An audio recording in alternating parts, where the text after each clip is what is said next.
Today we're going to talk about perfectionism.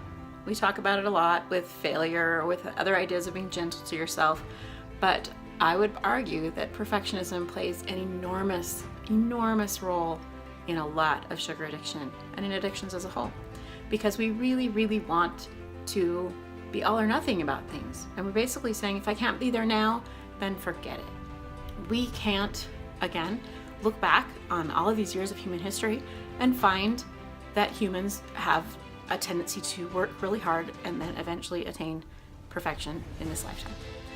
I hope this isn't disappointing to any of you, but this just never happened. So let's go ahead and deal with reality again, one of our dearest friends, reality, and recognize we're never going to be perfect. And instead of just kicking against the bricks and banging our head against the wall and wondering why we're not perfect, despite all these millennia of evidence that that's not possible, we could instead embrace this brokenness of humanity and say, I'm going to learn, I'm going to grow, and the goal is going to be to make myself get more experience and more knowledge and to get more wise. And guess what? You can never fail if that's your mission. If you're just going out to learn and become wise and to gain experience, there's just no failure. And imagine living in a world like that. It feels great.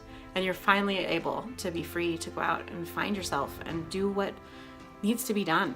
So let's talk a little bit about how we can talk about succeeding most days rather than having this perfect track record. If you look back on how we've done in the program so far, and if you say, well, most days I was able to show up and face the program and really look at this. Great. But a lot of people will say, well, if I didn't do it every day, then I'm not really doing it. And it's not really working because I'm not really doing it every day. So let's not. How about that? Spend some time today just thinking about how you approach perfectionism. Do you really have this sort of, if I can't be perfect at it, I don't want to do it? Is that something your tendency leans toward? Or are you pretty comfortable with the nuanced life of being human and not generally being perfect? Think a little bit about your thoughts on perfection today, and we'll leave it at that.